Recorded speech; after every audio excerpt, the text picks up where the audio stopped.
ಅಲ್ಲಿ okay RBC diseases ನೋಡ್ತಾ ಹೋಗೋಣ. ಅಂದ್ರೆ ರಕ್ತಕ್ಕೆ ಕೆಂಪು ರಕ್ತ ಕಣಗಳಿಗೆ ಹರಡುವ ರೋಗಗಳ ಬಗ್ಗೆ ಡಿಸ್ಕಸ್ ಮಾಡ್ತಾ ಹೋಗೋಣ. ಓಕೆ, ಲಾಸ್ಟ್ ಕ್ಲಾಸ್ ಅಲ್ಲಿ ನೀವು RBC ಮತ್ತೆ RBC ಒಂದು ಓಕೆ ಸ್ಟ್ರಕ್ಚರ್ ಗಳ ಬಗ್ಗೆ ನೋಡ್ತಾ ಹೋದ್ರಿ. RBC ಸ್ಟ್ರಕ್ಚರ್ ಮತ್ತೆ ಫಿಸಿಯಾಲಜಿ ಬಗ್ಗೆ ನೋಡ್ತಾ ಹೋದ್ರಿ. ಯಾಕೆ ಕೆಂಪಾಗಿರುತ್ತೆ, ಅದು ಯಾವ ಒಂದು ಅದರ ಲೈಫ್ ಸ್ಪ್ಯಾನ್ ಎಷ್ಟು, 120 ಡೇಸ್, ಈ ತರ ಎಲ್ಲ ನೋಡ್ತಾ ಹೋದ್ರಿ. ಈ ಕ್ಲಾಸ್ ಅಲ್ಲಿ ಏನ್ ಮಾಡ್ತಾ ಹೋಗೋಣ, ಆ RBC ಗಳ ಒಂದು ಕಣಗಳಿಗೆ ಯಾವ ಯಾವ ರೋಗಗಳು ಅಡ್ತಾ ಬರ್ತವೆ ಅಂತ ನೋಡ್ತಾ ಹೋಗೋಣ. ಫಸ್ಟ್ ಈ RBC ಗಳಿಗೆ ಬರುವ ಮೊದಲನೇ ರೋಗ, ಎಲ್ಲರೂ ರೀಸೆಂಟ್ಲಿ ಈ ಒಂದು ನೇಮ್ ಅನ್ನ ಕೇಳಿರ್ತೀರಾ, ಅನಿಮಿಯಾ ಅಥವಾ ರಕ್ತಹೀನತೆ ಅನ್ನೋದು ಒಂದು ರೋಗ. ಇದು RBC ಗಳ ಪ್ರಮಾಣ ಅಥವಾ ಕೆಂಪು ರಕ್ತಗಳ ಪ್ರಮಾಣ ಕಡಿಮೆ ಆದ್ರೆ ಈ ಒಂದು ರೋಗ ಬರ್ತಾ ಹೋಗುತ್ತೆ. ನಮ್ಮ ದೇಹದಲ್ಲಿ RBC ಗಳು 5.5 ಮಿಲಿಯನ್ ಇರಬೇಕು. ಮ್ಯಾಕ್ಸಿಮಮ್ ಮಿನಿಮಮ್ ಅಂದ್ರೆ ಎಷ್ಟು, 5.5 ಮಿಲಿಯನ್ ಇದ್ರೆ ಆ ಒಬ್ಬ ವ್ಯಕ್ತಿ ಒಂದು ಘನ MM³ ಅಲ್ಲಿ ಅಥವಾ 1 ಮಿಲಿ MM³ ಅಲ್ಲಿ, ಒಂದು ಘನ ಮಿಲಿ ಕ್ಯೂಬ್ ಅಲ್ಲಿ 5.5 ಮಿಲಿಯನ್ ಅಷ್ಟು ರಕ್ತ ಕಣಗಳಿದ್ರೆ ಅಥವಾ ಸೆಲ್ಗಳಿದ್ರೆ ಅವರು ಪರ್ಫೆಕ್ಟ್ ಆರೋಗ್ಯವಂತ ವ್ಯಕ್ತಿ ಅಂತ. ಅದಕ್ಕಿಂತ ಏನಾದ್ರೂ ಕಡಿಮೆ ಆದ್ರೆ ಆ ವ್ಯಕ್ತಿ ಏನಾಗ್ತಾನೆ, ಅನಿಮಿಕ್ ಆಗ್ತಾ ಬರ್ತಾನೆ. ಫಾರ್ ಎಕ್ಸಾಂಪಲ್ 3 ಮಿಲಿಯನ್ಗೆ ಬರ್ತಾ ಹೋದ್ರೆ, ಇದು IAS ಕ್ವಶನ್. 3 ಮಿಲಿಯನ್ ಅನ್ನೋದು ಯಾವಾಗ ವ್ಯಕ್ತಿ ಅನಿಮಿಕ್ ಅಂತ ಹೇಳ್ತಾ ಹೋಗ್ತಾರೆ ಅಂದ್ರೆ 3 ಮಿಲಿಯನ್ RBC ಅಥವಾ ರೆಡ್ ಬ್ಲಡ್ ಸೆಲ್ಸ್ ಗಳು 3 ಮಿಲಿಯನ್ಗೆ ಇಳಿತಾ ಬಂದ್ರೆ ಅದನ್ನ ಎಂತ ಕರಿತಾ ಹೋಗ್ತಾರೆ, ಅನಿಮಿಯಾ, ಅನಿಮಿಕ್ ಪೇಷಂಟ್ ಅಂತ ಕರಿತಾ ಹೋಗ್ತಾರೆ.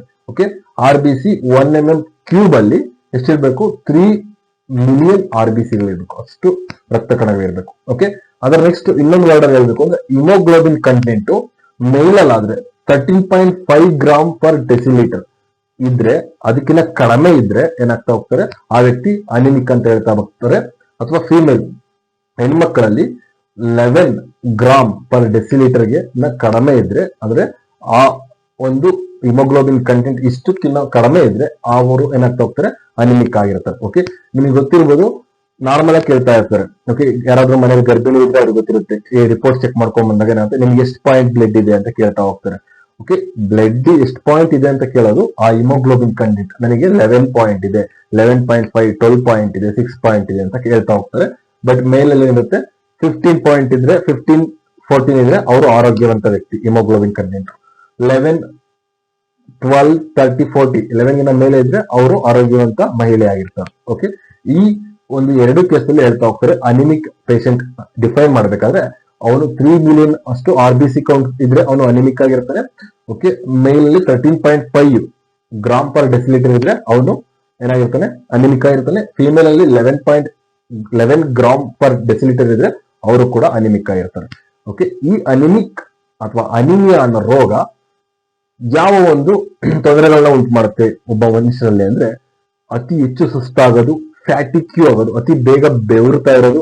ಅವರು ಯಾವಾಗ್ಲೂ ಏನಾಗಿರ್ತಾರೆ, ಫ್ಯಾಟಿಕ್ಯೂ ಅಂದ್ರೆ ಡಲ್ ಆಗಿರ್ತಾರೆ, ಯಾವಾಗಲೂ ಆಕ್ಟಿವ್ನೆಸ್ ಇರೋದಿಲ್ಲ ಅವರಲ್ಲಿ. ಓಕೆ, ಸ್ಕೂಲಲ್ಲಿ ಯಾರಾದ್ರೂ ನೋಡಿದ್ರೆ ಅವ್ರು ಯಾವಾಗಲೂ ಡಲ್ ಆಗಿ ಕೂತಿರ್ತಾರೆ, ಅವ್ರೇನು ಮಾತಾಡೋದಿಲ್ಲ, ಯಾರ ಜೊತೆ ಅವ್ರು ಇಂಟ್ರಾಕ್ಟ್ ಮಾಡೋದಿಲ್ಲ. ಈ ತರ ಇದ್ದಾಗ ಅವರು ಒಂದು RBC ಕೌಂಟ್ಸ್ ಕಡಿಮೆ ಇದೆ ಅಂತ ಅರ್ಥ. ಓಕೆ, ಅದಕ್ಕೋಸ್ಕರನೇ ಗೌರ್ಮೆಂಟ್ ಸ್ಕೂಲ್ಗಳಲ್ಲಿ RBC ಕೌಂಟ್ಸ್ ಅಥವಾ ಅನಿಮಿಯಾವನ್ನು ಹೋಗಲಾಡಿಸಲು ಏನ್ ಮಾಡ್ತಾ ಹೋಗ್ತಾರೆ, ಪೌಷ್ಟಿಕಾಂಶಗಳನ್ನ, ನ್ಯೂಟ್ರಿಷನ್ಸ್ ಏನ್ ಮಾಡ್ತಾ ಹೋಗ್ತಾರೆ, ಕೊಡ್ತಾ ಹೋಗ್ತಾರೆ.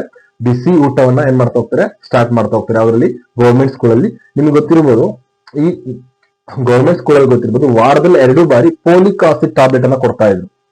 ಅಂದ್ರೆ ಕೆಂಪು ಕಲರ್ ಇತ್ತು, ಫೋಲಿಕ್ ಆಸಿಡ್ ಟ್ಯಾಬ್ಲೆಟ್ ಅನ್ನ ಕೊಡ್ತಾ ಇದ್ರು. ಏನಕ್ಕೆ ಅಂದ್ರೆ ಅನಿಮಿಯಾ ರೋಗವನ್ನ ಹೋಗಲಾಡಿಸಲು ಏನ್ ಮಾಡಿದ್ರೆ ಫೋಲಿಕ್ ಆಸಿಡ್ ಟ್ಯಾಬ್ಲೆಟ್ ಅನ್ನ ಕೊಡ್ತಾ ಹೋಗ್ತಾರೆ. ಅನಿಮಿಯಾ ರೋಗವನ್ನು ಹೋಗಲಾಡಿಸ್ಬೇಕಂದ್ರೆ ನಮ್ಮಲ್ಲಿ ಯಾವ ಕಂಟೆಂಟ್ ಹೆಚ್ಚಾಗಿರ್ಬೇಕು, ಕಬ್ಬಿಣದ ಅಂಶ ಹೆಚ್ಚಾಗಿರ್ಬೇಕು. ಯಾಕಂದ್ರೆ ಹಿಮೋಗ್ಲೋಬಿನ್ ಕಂಟೆಂಟ್ ಅನ್ನ ಯಾವ್ದ್ರಿಂದ ಬರುತ್ತೆ, ಕಬ್ಬಿಣದಿಂದ ಬರುತ್ತೆ. ಅದಕ್ಕೋಸ್ಕರ ಕಬ್ಬಿಣದ ಅಂಶದ ಹೆಚ್ಚಾಗಿರಲು ಆ ಫೋಲಿಕ್ ಆಸಿಡ್ ಟ್ಯಾಬ್ಲೆಟ್ ಅನ್ನ ಕೊಡ್ತಾ ಇದ್ರು.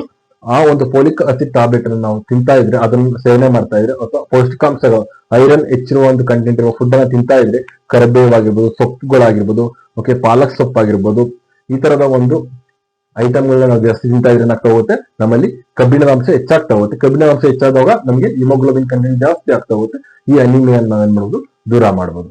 ಓಕೆ, ಆ ಒಂದು ಕಾರಣಕ್ಕೋಸ್ಕರ ಸ್ಕೂಲ್ಗಳಲ್ಲಿ ಬಿಸಿ ಊಟ ಮತ್ತೆ ಒಂದು ಫೋಲಿಕ್ ಆಸಿಡ್ ಟ್ಯಾಬ್ಲೆಟ್ ಗಳನ್ನ ವಿತರಣೆ ಮಾಡ್ತಾ ಇದ್ರು. ಓಕೆ, ನೆಕ್ಸ್ಟ್ ಈ ಫೋಲಿಕ್ ಆಸಿಡ್ ಟ್ಯಾಬ್ಲೆಟ್ಗಳು ಯಾವ ಒಂದು ವಿಟಮಿನ್ ಅನ್ನ ಹೊಂದಿರ್ತವೆ ಅಂದ್ರೆ ವಿಟಮಿನ್ 9. ಓಕೆ, ವಿಟಮಿನ್ 9 ನ ಒಂದು ವಿಟಮಿನ್ ಅನ್ನ ಹೊಂದಿರ್ತವೆ ಫೋಲಿಕ್ ಆಸಿಡ್ ಟ್ಯಾಬ್ಲೆಟ್. ಈ ಫೋಲಿಕ್ ಆಸಿಡ್ ಟ್ಯಾಬ್ಲೆಟ್ ಅದು ಫೋಲೇಟ್ ಅಂತಾನು ಕರಿತಾ ಹೋಗ್ತಾರೆ. ಈ ವಿಟಮಿನ್ 9 ಇರೋದ್ರಲ್ಲಿ ಏನಿರುತ್ತೆ, ಕಬ್ಬಿಣದ ಅಂಶ ಜಾಸ್ತಿ ಇರುತ್ತೆ. ಈ ಫೋಲಿಕ್ ಆಸಿಡ್ ಟ್ಯಾಬ್ಲೆಟ್ ಕಬ್ಬಿಣದ ಅಂಶ ಯಾವ ವಿಟಮಿನ್ ಗಳಲ್ಲಿ ಇರ್ತದೆ, ವಿಟಮಿನ್ 9 ಇನ್ನೊಂದು ವಿಟಮಿನ್ 12 ಸಯನೋಕೊಬಾಲಿನ್ ಅಂತ ಕರೀತಾರೆ, ಇದರ ಕೆಮಿಕಲ್ ನೇಮ್. ಓಕೆ, ವಿಟಮಿನ್ 9 ನ ಕೆಮಿಕಲ್ ನೇಮ್ ಫೋಲಿಕ್ ಆಸಿಡ್ ಆದ್ರೆ ವಿಟಮಿನ್ 12 ನ ಕೆಮಿಕಲ್ ನೇಮ್ ಸಯನೋಕೊಬಾಲಿನ್. ಈ ಎರಡೂ ವಿಟಮಿನ್ ಗಳು ಸೇರಿ ಬ್ಲಡ್ ಆಗಿದೆ.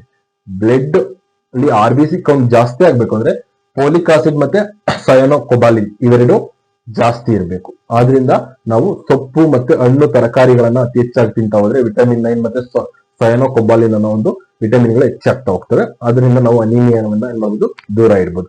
ಈ ಅನಿಮಿಯಾನ ದೂರ ಹೋಗಲಾಡಿಸಲು, ಓಕೆ, ಈ ಅನಿಮಿಯಾನ ತಡೆಗಟ್ಟಲು ಏನ್ ಮಾಡ್ತಾ ಹೋಗ್ತೀವಿ, ಅದ್ರ ಅವೇರ್ನೆಸ್ ಮಾಡಲು ಫೆಬ್ರವರಿ 13th ಓಕೆ ಏನ್ ಮಾಡ್ತಾ ಹೋಗ್ತೀವಿ, ಅನಿಮಿಕ್ ಡೇ ಅಥವಾ ಅನಿಮಿಕ್ ಅವೇರ್ನೆಸ್ ಡೇ ಅಂತ ಆಚರಣೆ ಮಾಡ್ತಾ ಹೋಗ್ತೀವಿ.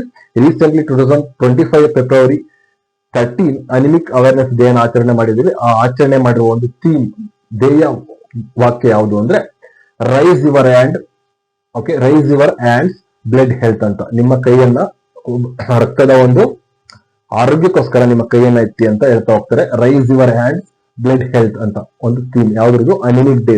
ಫೆಬ್ರವರಿ 13th ಏನ್ ಮಾಡ್ತಾರೆ, ಅನಿಮಿಕ್ ಡೇ ಅನ್ನ ಆಚರಣೆ ಮಾಡ್ತಾ ಹೋಗ್ತಾರೆ every year. February 13th anaemic day ಅಥವಾ ರಕ್ತಹೀನತೆಯ ದಿನವನ್ನ ಆಗಿ ಆಚರಣೆ ಮಾಡ್ತಾ ಹೋಗ್ತಾರೆ. ಅದು ಫೆಬ್ರವರಿ 13th. ಓಕೆ, ಈ ರಕ್ತಹೀನತೆ ಇರುವ ಒಬ್ಬ ವ್ಯಕ್ತಿಯಲ್ಲಿ ಹೈಪರ್ ಟೆನ್ಷನ್ ಇರುತ್ತಾ, ಹೈಪೋಟೆನ್ಷನ್ ಇರುತ್ತಾ, ಹೈಪರ್ ಗ್ಲೈಸೆಮಿಯಾ ಇರುತ್ತಾ, ಹೈಪೋಗ್ಲೈಸೆಮಿಯಾ ಇರುತ್ತಾ?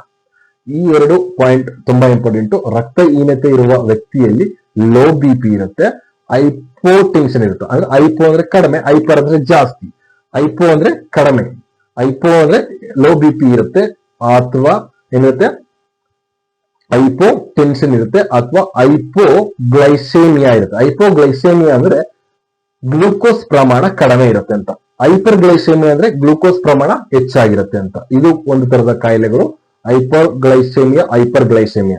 ಓಕೆ, ರಕ್ತಹೀನತೆ ಇರುವ ವ್ಯಕ್ತಿಯಲ್ಲಿ ಹೈಪೋಗ್ಲೈಸೆಮಿಯಾ ಇರುತ್ತೆ, ಹೈಪೋಟೆನ್ಷನ್ ಇರುತ್ತೆ. ಅಂದ್ರೆ ಲೋ BP ಮತ್ತೆ ಲೋ ಗ್ಲೂಕೋಸ್ ಪ್ರಮಾಣ. ಓಕೆ, ಬ್ಲಡ್ ಅಲ್ಲಿ ತುಂಬಾ ಕಡಿಮೆ ಗ್ಲೂಕೋಸ್ ಪ್ರಮಾಣ ಇರುತ್ತೆ ಯಾವ್ರಿಗೆ, ಲೋ BP ಇರೋರಿಗೆ. Okay, clear?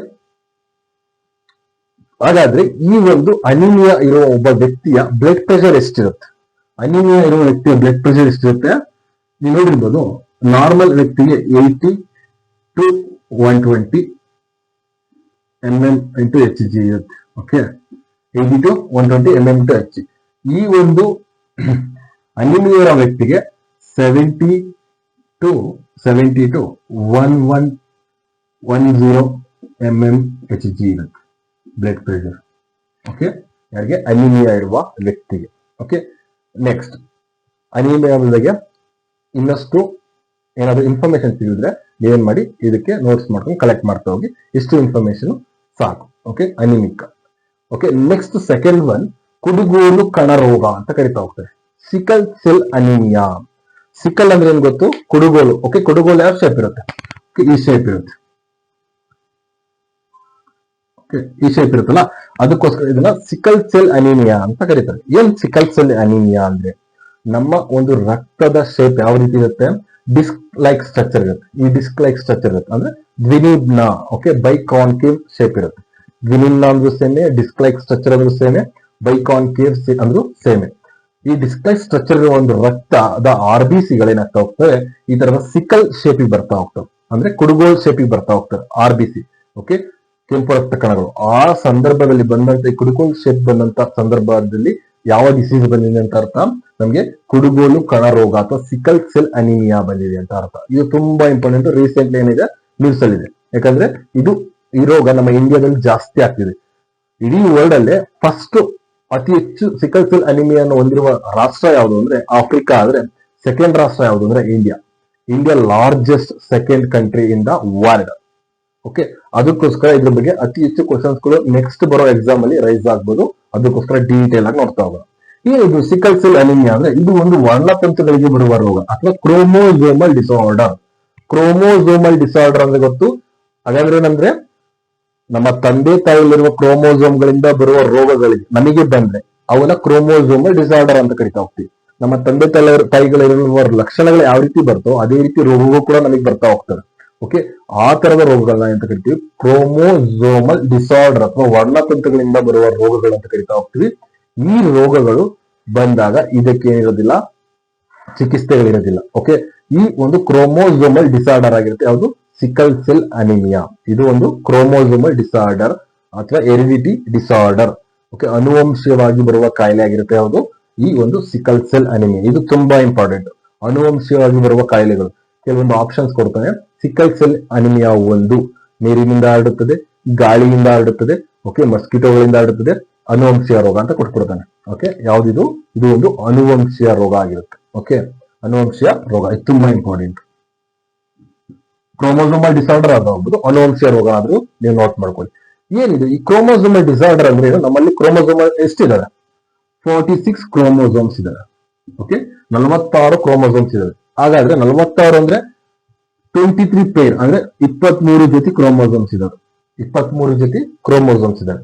ಇದರಲ್ಲಿ 22 ಜೊತೆ ಕ್ರೋಮೋಸೋಮ್ಸ್ ಅನ್ನ ನಾವೆಂತ ಕರಿತೀವಿ? ಆಲೋಸೋಮ್ಸ್ ಅಂತ ಕರಿತೀವಿ. ಆಲೋಸೋಮ್ಸ್.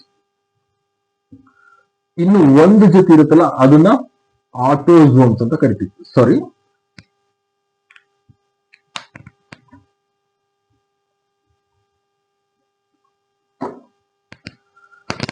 ನಮ್ಮಲ್ಲಿ 23 ಪೇರ್ಸ್ ಆಫ್ ಕ್ರೋಮೋಸೋಮ್ಸ್ ಇರುತ್ತೆ. ಈ 23 ಪೇರ್ಸ್ ಆಫ್ ಕ್ರೋಮೋಸೋಮ್ಸ್ ಅಲ್ಲಿ ನಾವು 22 ಪೇರ್ಸ್ ಆಫ್ ಕ್ರೋಮೋಸೋಮ್ಸ್ ಏನಂತ ಕರಿತಾ ಹೋಗ್ತೀವಿ? ವರ್ಣತಂತುಗಳನ್ನ ಆಟೋಸೋಮ್ಸ್ ಅಂತ ಕರಿತೀವಿ. ಆಟೋಸೋಮ್ಸ್. ಓಕೆ, ಇನ್ನೊಂದು ಪೇರ್ ಇರುತ್ತಲ್ಲ ಅದನ್ನ ಆಲೋಸೋಮ್ಸ್ ಅಂತ ಕರಿತೀವಿ. ಆಲೋಸೋಮ್ಸ್. ಓಕೆ, ಯಾವುದೇ ಒಂದು ವ್ಯಕ್ತಿಯ ಒಂದು ದೇಹದಲ್ಲಿ 46 ಕ್ರೋಮೋಸೋಮ್ ಇರುತ್ತೆ. ಅದರಲ್ಲಿ 22 ಪೇರ್ಸ್ ನ ಆಟೋಸೋಮ್ಸ್ ಅಂತ ಕರಿತೀವಿ, 1 ಪೇರ್ ನ ಆಲೋಸೋಮ್ಸ್ ಅಂತ ಕರಿತೀವಿ. ಈ 1 ಪೇರ್ ಯಾವ್ದಾಗಿರುತ್ತೆ ಅಂದ್ರೆ XX ಆಗಿದ್ರೆ ಅದೇನಾಗಿರುತ್ತೆ? ಹೆಣ್ಣು ಮಗು ಆಗಿರುತ್ತೆ. XY ಆಗಿದ್ರೆ ಅದೇನಾಗಿರುತ್ತೆ? ಗಂಡು ಮಗು ಆಗಿರುತ್ತೆ. ಓಕೆ, ಇದು ಒಂದು ಪೇರ್ ಆಫ್ ಕ್ರೋಮೋಸೋಮ್ಸ್ ಅಲ್ಲಿ. ಓಕೆ, ಈ ಒಂದು ಕ್ರೋಮೋಸೋಮ್ಸ್ ಏನಂತೆ ಸೆಕ್ಸ್ ಐಡೆಂಟಿಫಿಕೇಶನ್ ಕ್ರೋಮೋಸೋಮ್ ಅಥವಾ ಲಿಂಗ ಪತ್ತೆ ಮಾಡುವ ಒಂದು ಕ್ರೋಮೋಸೋಮ್ ಆಗಿರುತ್ತೆ. ಅದಕ್ಕೋಸ್ಕರ ಇದನ್ನ ಆಲೋಸೋಮ್ಸ್ ಅಂತ ಕರಿತೀವಿ, ಇದು ಆಟೋಸೋಮ್ಸ್ ಅಂತ ಕರಿತೀವಿ. 22 ಕ್ರೋಮೋಸೋಮ್ಸ್. ಈ ಒಂದು ಸಿಕಲ್ ಸೆಲ್ ಅನಿಮಿಯಾ ಇಲ್ಲಿರುವ 22 ಪೇರ್ಸ್ ಇದಾವಲ್ಲ ಅದ್ರೊಳಗಡೆ 11ನೇ ಪೇರ್ಸ್ಗೆ 11th ಪೇರ್ಗೆ ಬರ್ತಾ ಹೋಗುತ್ತೆ. ಈ 11ನೇ ಪೇರ್ಗೆ ಬರ್ತಾ ಹೋಗುತ್ತೆ. ಅದಕ್ಕೋಸ್ಕರ ಇದನ್ನ ಆಟೋಸೋಮಲ್ ರಿಸೆಷನ್ ಅಂತ ಕರಿತಾ ಹೋಗ್ತೀವಿ. Autosomal recession 11th pair of ಕ್ರೋಮೋಸೋಮ್ಸ್ಗೆ ಈ ಡಿಸೀಸ್ ಬರೋದ್ರಿಂದ ಆಟೋಸೋಮಲ್ ರಿಸೆಷನ್ ಅಂತ ಕರಿತಾ ಹೋಗ್ತೀವಿ. ಕ್ಲಿಯರ್? ಇದು 11th ಪೇರ್ಗೆ ಬರೋದು. ವರ್ಣತಂತುವಿಗೆ ಏನಾಗ್ತಾ ಹೋಗುತ್ತೆ? ಜೊತೆ ಇರೋ 11ನೇ ವರ್ಣತಂತುಗಳಿಗೆ ಇದು ಏನಾಗುತ್ತೆ? ಕಾಯಿಲೆ ಬರ್ತಾ ಹೋಗುತ್ತೆ. ಆ 11ನೇ ವರ್ಣತಂತುವಿಗೆ ಯಾವ ತರದ ಒಂದು ಮ್ಯುಟೇಷನ್ ಆಗ್ತಾ ಬರುತ್ತೆ. ಓಕೆ, ಎನಿ ಚೇಂಜಸ್ ಅಂದ್ರೆ ಎನಿ ಮ್ಯುಟೇಷನ್ ಆದ್ರೆ ಏನಾಗುತ್ತೆ? ಈ ತರದ ಒಂದು ಏನಾಗುತ್ತೆ? ಕ್ರೋಮೋಸೋಮಲ್ ಡಿಸಾರ್ಡರ್ ಬರ್ತಾ ಹೋಗ್ತದೆ. ಹಾಗಾದ್ರೆ ಆ 11 ಕ್ರೋಮೋಸೋಮ್ ಅಲ್ಲಿ ಏನ್ ಮ್ಯುಟೇಷನ್ ಆಗುತ್ತೆ ಅಂದ್ರೆ ನೋಡಿ, ಆ 11 ಕ್ರೋಮೋಸೋಮ್ಸ್ ಅಲ್ಲಿ ಅಥವಾ ಹಿಮೋಗ್ಲೋಬಿನ್ ನೋಡಿದಾಗ ಈ ರೀತಿ ಹಿಮೋಗ್ಲೋಬಿನ್ ಇರುತ್ತೆ. ಇದರಲ್ಲಿ 4 ಚೈನ್ಸ್ ಇರುತ್ತೆ. 2 beta chains, 2 alpha chains. Okay, 2 beta chains, 2 alpha chains. ಈ ಒಂದು ಸಿಕಲ್ ಸೆಲ್ ಅನಿಮಿಯಾ ಬರೋದೇ ಈ ಬೀಟಾ ಚೈನ್ಗೆ. ಯಾವುದು? ಈ ಬೀಟಾ ಚೈನ್ಗೆ ಸಿಕಲ್ ಸೆಲ್ ಅನಿಮಿಯಾ ಬರುತ್ತೆ. ಈ ಬೀಟಾ ಚೈನ್ ಅಲ್ಲಿರುವ ಒಂದು HBB ಜೀನ್. HBB ಜೀನ್ ಅಂದ್ರೆ ಇಲ್ಲ, ಹಿಮೋಗ್ಲೋಬಿನ್ ಬೀಟಾ ಜೀನ್ ಅಂತ. ಈ ಹಿಮೋಗ್ಲೋಬಿನ್ ಬೀಟಾ ಜೀನ್ ಬದಲಾಗಿ HBS ಜೀನ್ ಸೇರ್ಕೊಂಡ್ಬಿಡುತ್ತೆ, ಮ್ಯುಟೇಷನ್ ಆಗುತ್ತೆ. HBS ಅಂದ್ರೆ ಏನು? ಹಿಮೋಗ್ಲೋಬಿನ್ ಸಿಕಲ್ ಅಂತ. ಹಿಮೋಗ್ಲೋಬಿನ್ ಸಿಕಲ್ ಜೀನ್ ಏನ್ ಮಾಡುತ್ತೆ? ಸೇರ್ಕೊಂಡ್ಬಿಡುತ್ತೆ. ಈ ಜೀನ್ ಸೇರ್ಕೊಂತಿದ್ದಂಗೆ ಏನಾಗ್ತಾ ಬರುತ್ತೆ? ರೆಪ್ಲಿಕೇಶನ್ ಆಗುತ್ತೆ. ಈ ಜೀನ್ ಸೇರ್ಕೊಂತಿದ್ದಂಗೆ ಏನಾಗುತ್ತೆ? ಅದರೊಳಗಡೆ ಒಂದು ಜೆಲ್ ಫಾರ್ಮೇಶನ್ ಆಗುತ್ತೆ. ಆ ಜೆಲ್ ಫಾರ್ಮೇಶನ್ ಆಗಿ ಏನಾಗುತ್ತೆ? ಒಂದೊಂದೇ ಎಳೆಯನ್ನ ಏನ್ ಮಾಡುತ್ತೆ? ಗಮ್ ತರ ಅಂಟಾಕ್ಬಿಡುತ್ತೆ. ಗಮ್ ತರ ಅಂಟಾಕ್ಬಿಟ್ಟು ಏನಾಗುತ್ತೆ? ಈ ತರ ಶೇಪ್ ಇದ್ದಿದ್ದ ಈ ತರ ಭಾಗಿಸ್ತಾ ಬರುತ್ತೆ. ಓಕೆ, ಈ ತರ ಶೇಪ್ ಇದ್ದಿದ್ದ ಈ ತರ ಭಾಗಿಸ್ತಾ ಬರುತ್ತೆ.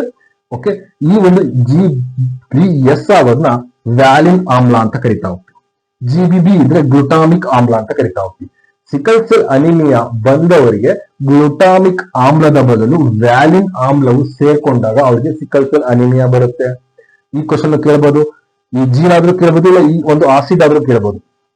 ಗ್ಲುಟಾಮಿಕ್ ಆಮ್ಲದ ಬದಲಾಗಿ ವ್ಯಾಲಿನ್ ಆಮ್ಲವು ಸೇರ್ಕೊಂಡಾಗ ಏನಾಗ್ತಾ ಹೋಗುತ್ತೆ? ಅವರಿಗೆ ಸಿಕಲ್ ಸೆಲ್ ಅನಿಮಿಯಾ ಬರ್ತಾ ಹೋಗುತ್ತೆ.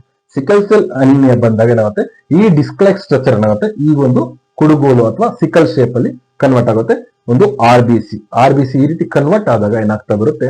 ನೀವು RBC ಈ ತರ ದುಂಡಾಗಿದ್ರೆ ಏನಾಗುತ್ತೆ? ಈ ಒಂದು ನರಗಳಲ್ಲಿ, ಬ್ಲಡ್ ಗಳಲ್ಲಿ ಅಥವಾ ಬ್ಲಡ್ ವೆಸಲ್ಸ್ ಗಳಲ್ಲಿ, ಓಕೆ, ರಕ್ತನಾಳಗಳಲ್ಲಿ ಏನ್ ಮಾಡೋದು? ಈಸಿಯಾಗಿ ಫ್ಲೋ ಆಗ್ತಿರುತ್ತೆ. ಬಟ್ ಈ ರೀತಿ ಆದಾಗ ಏನಾಗುತ್ತೆ? ಈ ತರ ಶೇಪ್ ಅಲ್ಲಿ ಕಟ್ಕೊಂಡ್ಬಿಡುತ್ತೆ. ಎಲ್ಲೋ ಹೋಗದಂತೆ ಸ್ಟಾಪ್ ಮಾಡುತ್ತೆ. ಈ ಸ್ಟಾಪ್ ಮಾಡಿದಾಗ ಏನಾಗುತ್ತೆ? ಬ್ಲಡ್ ಮೂವ್ಮೆಂಟ್ ಆಗೋದಿಲ್ಲ. ಈ ಬ್ಲಡ್ ಮೂವ್ಮೆಂಟ್ ಆಗದಾಗ ಕಡಿಮೆ ಬ್ಲಡ್ ಮೂವ್ಮೆಂಟ್ ಆಗ್ತಿರುತ್ತೆ. ಇದು ಪೈನ್ ಆಗ್ತಾ ಬರುತ್ತೆ.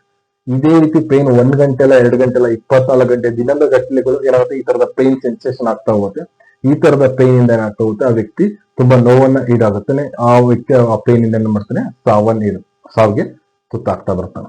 ಓಕೆ, ಈ ಒಂದು ಕೇಸು ಏನಾಗ್ತಾ ಬರುತ್ತೆ, ಸಿಕಲ್ ಸೆಲ್ ಅನಿಮಿಯಾ ಒಂದು ಕ್ರೋಮೋಸೋಮಲ್ ಡಿಸಾರ್ಡರ್ ಆಗಿ ಕಾಣಿಸ್ತಾ ಬರುತ್ತೆ. ಓಕೆ, ನೆಕ್ಸ್ಟ್ ಈ ಒಂದು ಸಿಕಲ್ ಸೆಲ್ ಅನಿಮಿಯಾವನ್ನ ತಡೆಗಟ್ಟಲು ಓಕೆ ನಮ್ಮ ದೇಶದಲ್ಲಿ ಯಾವ ಯಾವ ಒಂದು ಮಾರ್ಗಗಳನ್ನ ನಾವು ಅನುಸರಿಸ್ತಾ ಇದೀವಿ ಅಂತ ನೋಡ್ತಾ ಹೋಗೋಣ. ತುಂಬಾ ಇಂಪಾರ್ಟೆಂಟ್, ಕರೆಂಟ್ ಅಫೇರ್ಸ್ ಅಲ್ಲಿ ಈಗ ನ್ಯೂಸ್ ಅಲ್ಲಿ ಇದೆ. ಓಕೆ,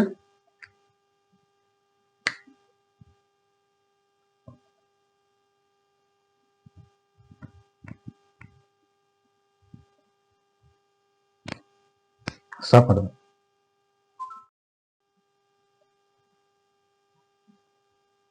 ಓಕೆ, ಈ ಒಂದು ಸಿಕಲ್ ಸೆಲ್ ಅನಿಮಿಯಾವನ್ನ ನಾವು ಯಾವ ರೀತಿ ತಡೆಗಟ್ಟಬೇಕು, ನಿಮ್ಗೆ ಗೊತ್ತಿರೋ ಹಾಗೆ ಆಲ್ರೆಡಿ ಲಾಸ್ಟ್ ಡಿಸ್ಕಷನ್ ಮಾಡಿದಂತೆ ವರ್ಲ್ಡ್ ಅಲ್ಲೇ ಸೆಕೆಂಡ್ ಲಾರ್ಜೆಸ್ಟ್ ಕಂಟ್ರಿ ನಮ್ಮ ಒಂದು ದೇಶ ಸಿಕಲ್ ಸೆಲ್ ಅನಿಮಿಯಾ ರೋಗಸ್ಥರನ್ನ ಹೊಂದಿರೋದು. ಓಕೆ, ಫಸ್ಟ್ ಯಾವುದು ಆಫ್ರಿಕಾ, ಸೆಕೆಂಡ್ ಒನ್ ಇಂಡಿಯಾ. ಇಂಡಿಯಾದಲ್ಲಿ ಸೆಕೆಂಡ್ ಲಾರ್ಜೆಸ್ಟ್ ಕಂಟ್ರಿ ಆಗಿದೆ, ಸಿಕಲ್ ಸೆಲ್ ಅನಿಮಿಯಾ ಹೊಂದಿರುವ ರೋಗಿಗಳನ್ನ ಹೊಂದಿರುವ ಕಂಟ್ರಿ ಆಗಿದೆ. ಈ ರೋಗ ಯಾವ ರೀತಿ ಬರುತ್ತಾ ಅಂದ್ರೆ ಅನುವಂಶೀಯವಾಗಿ ಬರ್ತಾ ಇದೆ. ಅಂದ್ರೆ ಒಂದು ಓಕೆ ತಮ್ಮ ಒಂದು ಸಂಬಂಧದಲ್ಲೇ ಮ್ಯಾರೇಜ್ ಆಗೋದು, ಓಕೆ ತನ್ನ ಸಂಬಂಧದಲ್ಲೇ ಮ್ಯಾರೇಜ್ ಆಗೋದು.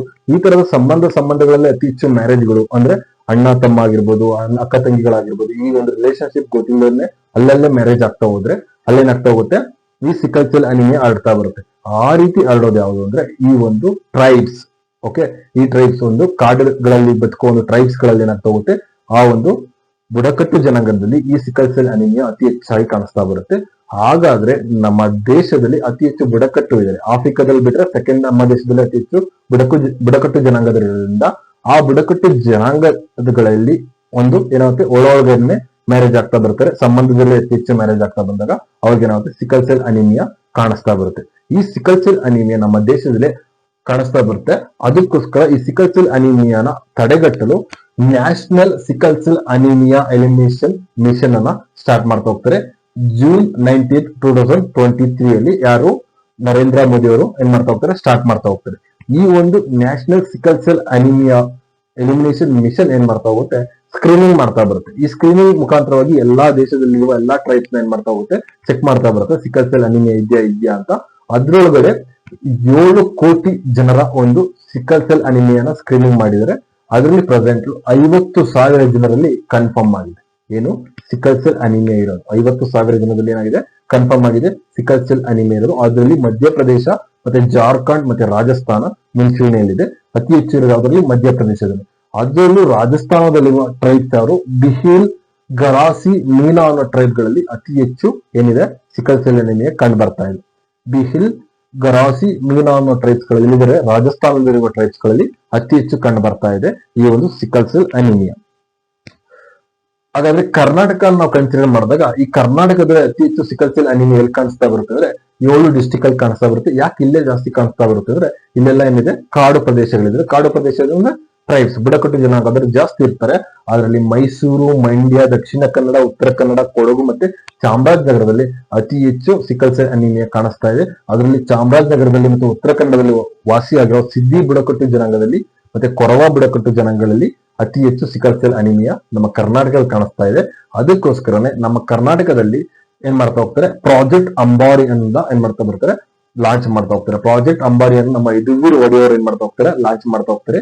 ಈ ಪ್ರಾಜೆಕ್ಟ್ ಅಂಬಾರಿ ಏನ್ ಮಾಡ್ತಾ ಹೋಗ್ತಿದ್ರೆ ಸಿಕಲ್ ಸೆಲ್ ಅನಿಮಿಯಾದ ಬಗ್ಗೆ ಅವೇರ್ನೆಸ್ ಅನ್ನ ಮೂಡಿಸೋದು. ಓಕೆ, ಟೀಚರ್ ಮತ್ತೆ ಈ ಡಾಕ್ಟರ್ಗಳಿಗೆ ಅದರ ಅವೇರ್ನೆಸ್ ನ ಕೊಟ್ಬಿಟ್ಟು ಕ್ಯಾಂಪ್ಗಳನ್ನ ಮಾಡಿ ಕ್ಯಾಂಪ್ ಅಲ್ಲಿ ಏನ್ ಮಾಡ್ತಾ ಹೋಗ್ತಾರೆ, ಆ ಒಂದು ಬುಡಕಟ್ಟು ಜನಾಂಗದವರಿಗೆ ಹೇಳ್ತಾ ಹೋಗೋದು, ಅದ್ರ ಬಗ್ಗೆ ನಾಲೆಡ್ಜ್ ಜನ ಕೊಡ್ತಾ ಹೋಗೋದು. ಈ ಸಿಕಲ್ ಸೆಲ್ ಅನಿಮಿಯಾ ಬಗ್ಗೆ ಈ ಪ್ರಾಜೆಕ್ಟ್ ಅಂಬಾರಿ ಮಾಡ್ತಾ ಹೋಗುತ್ತೆ. ಮತ್ತೆ ಪ್ರಾಜೆಕ್ಟ್ ಚಂದನ ಅಂತ ಒಂದು ಲಾಂಚ್ ಮಾಡಿದ್ದಾರೆ. ಈ ಪ್ರಾಜೆಕ್ಟ್ ಚಂದನ ಏನ್ ಮಾಡುತ್ತೆ, IASC ಮತ್ತೆ ಇಂಡಿಯನ್ ಆಯಿಲ್ ಕಾರ್ಪೊರೇಷನ್ ಲಿಮಿಟೆಡ್ ಎರಡು ಸೇರಿ ಲಾಂಚ್ ಮಾಡೋದು ಪ್ರಾಜೆಕ್ಟ್ ಚಂದನ. ಇದು ಕೂಡ ಸಿಕಲ್ ಸೆಲ್ ಅನಿಮಿಯಾದ ಬಗ್ಗೆ ಸ್ಕ್ರೀನಿಂಗ್ ಮಾಡೋದ್ರ ಬಗ್ಗೆ ಹೆಲ್ಪ್ ಮಾಡ್ತಾ ಹೋಗುತ್ತೆ. ಪ್ರಾಜೆಕ್ಟ್ ಚಂದನ ಮತ್ತೆ ಪ್ರಾಜೆಕ್ಟ್ ಅಂಬಾರಿಗಳ ಎರಡು ಕೂಡ ಯಾವ್ದಕ್ಕೆ ಸಂಬಂಧಿಸಿದೆ ಅಂದ್ರೆ ಸಿಕಲ್ ಸೆಲ್ ಅನಿಮಿಯಾಗೆ ಸಂಬಂಧಿಸಿದೆ. ಓಕೆ, ಈ ಒಂದು ಸಿಕಲ್ ಸೆಲ್ ಅನಿಮಿಯಾನ 2047 ಒಳಗಡೆ ಏನ್ ಮಾಡ್ಬೇಕು, ಇದನ್ನ ನಾವು ಕಡೆಗಾಣಿಸ್ಬೇಕು. ಅಂದ್ರೆ ನಮ್ಮ ದೇಶದಲ್ಲಿ ಯಾವುದೋ ಒಂದು ಸಿಕಲ್ ಸೆಲ್ ಅನಿಮಿಯಾ ಪೇಷಂಟ್ ಇರಬಾರ್ದು ಅಂತ ಹೇಳಿ 2047 ಒಳಗಡೆ ನಾವೇನ್ ಮಾಡ್ಬೇಕು, ಇದನ್ನ ಕೊನೆಗಾಣಿಸ್ಬೇಕು ಅಂತ ಒಂದು ಟಾರ್ಗೆಟ್ ಡೇಟ್ ಅನ್ನ ತಗೊಂಡಿದೀವಿ. ಈ ಸಿಕಲ್ ಸೆಲ್ ಅನಿಮಿಯಾದ ಬಗ್ಗೆ ಅವೇರ್ನೆಸ್ ಅನ್ನ ಮೂಡಿಸೋದಕ್ಕೆ ಜೂನ್ 90th ಏನ್ ಮಾಡ್ತಾ ಹೋಗ್ತೀವಿ, world sickle cell anaemia day ಅಂತ ಏನ್ಬಿಟ್ಟು ಆಚರಿಸ್ತಾ ಬರ್ತೀವಿ. ಜೂನ್ 98 ಏನ್ ಮಾಡ್ತಾ ಹೋಗ್ತೀವಿ, world sickle cell anaemia day ಅಂತ ಆಚರಣೆ ಮಾಡ್ತಾ ಬರ್ತೀವಿ.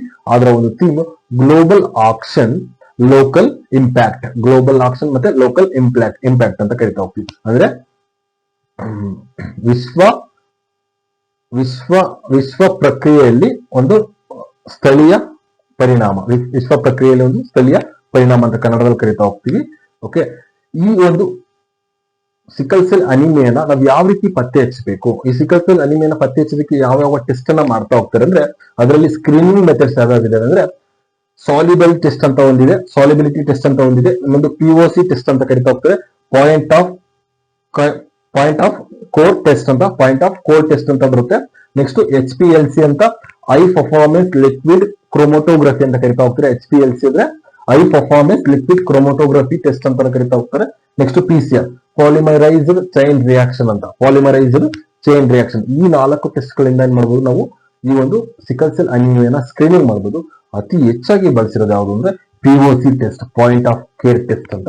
ಈ POC ಟೆಸ್ಟ್ ಅನ್ನ ಅತಿ ಹೆಚ್ಚಾಗಿ ಗವರ್ಮೆಂಟ್ ಬಳಸ್ತಾ ಇದೆ ಎಲ್ಲಾ ರಾಜ್ಯಗಳಲ್ಲಿ. ಓಕೆ, ಹಾಗಾದ್ರೆ ಪರ್ಟಿಕ್ಯುಲರ್ಲಿ 17 ರಾಜ್ಯಗಳಲ್ಲಿ ನಮ್ಮ ಒಂದು ಇಂಡಿಯಾ ಏನ್ ಮಾಡ್ತಾ ಇದೆ, ಈ ಒಂದು ಸಿಕಲ್ ಸೆಲ್ ಅನಿಮಿಯಾ ಮಿಷನ್ ಅನ್ನ ಲಾಂಚ್ ಮಾಡಿದೆ. ಓಕೆ, ಆ 17 ರಾಜ್ಯದಲ್ಲಿ ಕರ್ನಾಟಕ ಕೂಡ ಒಂದು ಹೈಯೆಸ್ಟ್ ಯಾವುದು ಅಂದ್ರೆ ಮಧ್ಯಪ್ರದೇಶ ಮತ್ತೆ ಜಾರ್ಖಂಡ್. ಈ ಇಂಡಿಯಾದ ಮಧ್ಯಪ್ರದೇಶದಲ್ಲಿರುವ ಎಲ್ಲಾ ಜಾಗಗಳು ಹೈಯೆಸ್ಟ್ ಅಲ್ಲಿ ಕಾಣಿಸ್ತಾ ಬರುತ್ತೆ. ಓಕೆ, ಈ ಒಂದು ಸಿಕಲ್ ಸೆಲ್ ಅನಿಮಿಯಾನ ಹೋಗಲಾಡಿಸ್ಬೇಕು ಅಂದ್ರೆ ನಾವು ಏನ್ ಮಾಡ್ತಾ ಹೋಗ್ಬೇಕು, ನಮ್ಮ ಒಂದು ಟ್ರೈಬ್ ಗಳಿಗೆ ಒಂದು ಎಜುಕೇಟೆಡ್ ಮಾಡ್ಬಿಟ್ಟು ಅವ್ರು ಏನ್ ಮಾಡ್ಬೇಕು, ಬೇರೆ ಬೇರೆ ದೂರ ಸಂಬಂಧಗಳಲ್ಲಿ ಮದುವೆ ಆಗೋ ತರ ನೋಡ್ಕೋಬೇಕು. ಓಕೆ, ಈ ಸಿಕಲ್ ಸೆಲ್ ಅನಿಮಿಯಾ ಏನಾಗ್ತದೆ, ಮುಂಚೂಣಿಯಲ್ಲಿದೆ. ಈ ಸಿಕಲ್ ಸೆಲ್ ಅನಿಮಿಯಾ ಬಂತು ಅಂದ್ರೆ ಏನಾಗ್ತಾರೆ, ಅವರು ಸಾವನ್ನೀಡಾಗೆ ಆಗ್ತಾರೆ. ಅದಕ್ಕೋಸ್ಕರ ಇದಕ್ಕೇನೋ ಟ್ರೀಟ್ಮೆಂಟ್ ಇಲ್ವಾ ಅಂತ ಕೇಳಬಹುದು. ಇದೆ ಒಂದು ಟ್ರೀಟ್ಮೆಂಟ್. ಇದಕ್ಕೆ ಏನ್ ಟ್ರೀಟ್ಮೆಂಟ್ ಅಂದ್ರೆ ಬೋನ್ ಮ್ಯಾರೋ ಟ್ರಾನ್ಸ್ಪ್ಲಾಂಟೇಷನ್ ಮಾಡ್ಬೇಕು. ಓಕೆ, ಬೋನ್ ಮ್ಯಾರೋ ನಮ್ಮ ಮೂಳೆಯಲ್ಲಿ ಇರುತ್ತಲ್ಲ, ಆ ಮೂಳೆಯಲ್ಲಿ ಒಂದು ಬೋನ್ ಮ್ಯಾರೋ ಇರುತ್ತಲ್ಲ, ಮ್ಯಾರೋ ಅಂದ್ರೆ yellow bone marrow, red bone marrow ಇರುತ್ತಲ್ಲ, ಆ ಒಂದು ಬೋನ್ ಮ್ಯಾರೋನ ಏನ್ ಮಾಡ್ಬೇಕು, ನಾವು ಬೇರೆ ಒಂದು ಆರೋಗ್ಯ ವ್ಯಕ್ತಿಯಿಂದ ತೆಗೆದುಬಿಟ್ಟು ಈ ವ್ಯಕ್ತಿಗೆ ಒಂದು ಸಿಕಲ್ ಸೆಲ್ ಅನಿಮಿಯಾ ಇರೋ ವ್ಯಕ್ತಿಗೆ ಆಗ್ತಾ ಹೋದ್ರೆ ಏನಾಗುತ್ತೆ, ಅದರಲ್ಲಿ ಪಾಸಿಬಿಲಿಟಿ ಇದೆ ನಾವು ಕ್ಯೂರ್ ಮಾಡೋದಕ್ಕೆ. 60% ಗ್ಯಾರಂಟಿ ಅಷ್ಟೇ. ಓಕೆ, 100% ಇಲ್ಲ ಯಾವುದು ಬೋನ್ ಮ್ಯಾರೋ ಟ್ರಾನ್ಸ್ಪ್ಲಾಂಟೇಷನ್ ಅಲ್ಲಿ. ಓಕೆ, ಇದು ಸಿಕಲ್ ಸೆಲ್ ಅನಿಮಿಯಾ. ಓಕೆ, ಇದಾದ್ಮೇಲೆ ನೆಕ್ಸ್ಟ್ ನಿಮಗೆ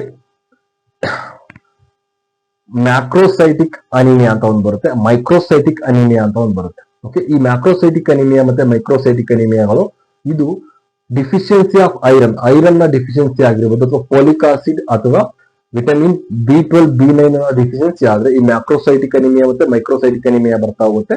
ಈ ಮ್ಯಾಕ್ರೋಸೈಟಿಕ್ ಅನಿಮಿಯಾ ಅಂದ್ರೆ ಮೈಕ್ರೋಸೈಟಿಕ್ ಅನಿಮಿಯಾ ಅಂದ್ರೇನು?